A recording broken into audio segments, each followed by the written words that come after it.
వాళ్ళు ఏదైతే జీరో అవర్లో రికార్డ్ చేస్తున్నారో అధికారులు పలానా సబ్జెక్ట్ పలానా ప్రాంతాన్ని పలానా ఊరు అని చెప్తే రికార్డ్ చేసి ఆయా శాఖలకు వెళ్తాం బెటర్ అవుతుంది సార్. దాన్ని రికార్డ్ మాట్లాడేటప్పుడు పలానా సబ్జెక్ట్ అనేది నాకు సంబంధించి ఇది రాజమహేంద్రవరం చారిత్రక రాజమహేంద్రవరం సంబంధించిన డ్రైనేజ్ సమస్య సార్.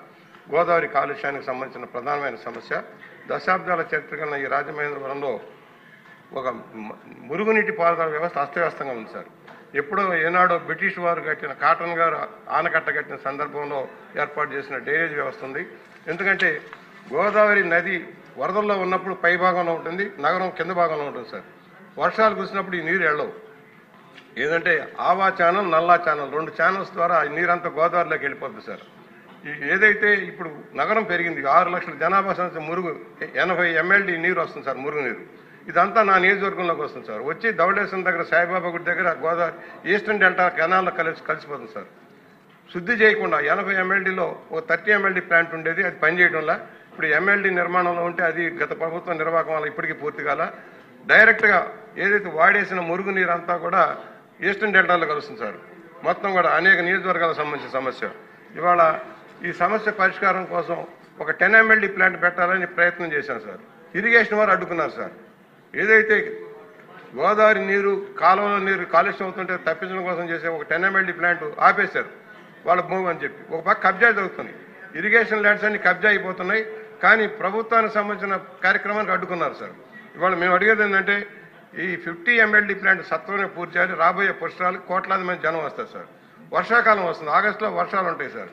ఏదైతే గోదావరి మట్టం ఫస్ట్ వార్నింగ్ ఇచ్చిన దగ్గర నుంచి నీరు తోడిపోయాలి సార్. నల్లా ఛానల్ నందమూరి తారక రామారావు ముఖ్యమంత్రిగా ఉన్నప్పుడు 86లో మొదటిసారి ఫ్లడ్లు వచ్చినప్పుడు ఆ రోజున తోడిపోసే పథకాన్ని శాంక్షన్ ఇచ్చారు. అది ఇవాళ కూడా అది నడుస్తూ ఉంది. కానీ ఇప్పుడు పెరిగిన అవసరాలు తీర్చడంలో చెరువులన్నీ మూసేసి నగరం రావడంలో ఈ సమస్య ఉత్పన్నమైంది. మేము అడుగుతున్నాం, అమృత పథకంలో 98 కోట్లు శాంక్షన్ చేశారు సార్ కేంద్ర ప్రభుత్వం నుంచి. రాష్ట్ర ప్రభుత్వం గత ప్రభుత్వంలో దాన్ని ఆపేశారు. అంతకుముందు 45 కోట్లు ఖర్చు పెట్టాం. మిగతాది అయితే డ్రైనేజ్ అస్తవ్యస్త తొలగేది సార్. ఇప్పుడు కొత్త ముంపు ప్రాంతాలు తయారని వర్షం కురిస్తే రైల్వే స్టేషన్కి వెళ్ళడానికి అవకాశం ఉండదు, బస్ స్టాండ్కి వెళ్ళడానికి అవకాశం ఉండదు. నీరు నిలబడిపోతుంది సార్. అందువల్ల మేము అడుగుతున్నామంటే సమగ్రమైన జోన్ 2లో అండర్ గ్రౌండ్ చేసి ఆపేశారు సార్. బ్రిటిష్ వారి కాలంలో డ్రైనేజ్ వ్యవస్థ నడుస్తుంది. ప్రభుత్వానికి విజ్ఞప్తి చేసేది దీని మీద రాబోయే పుష్కరాల నాటికి డ్రైనేజ్ వ్యవస్థని బాగు చేయకపోతే చాలా ఇబ్బందికరమైన పరిస్థితులు వస్తాయి.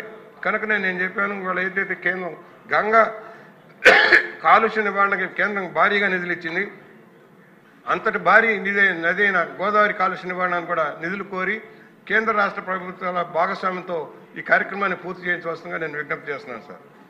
దేవా వరప్రసాద్ గారు.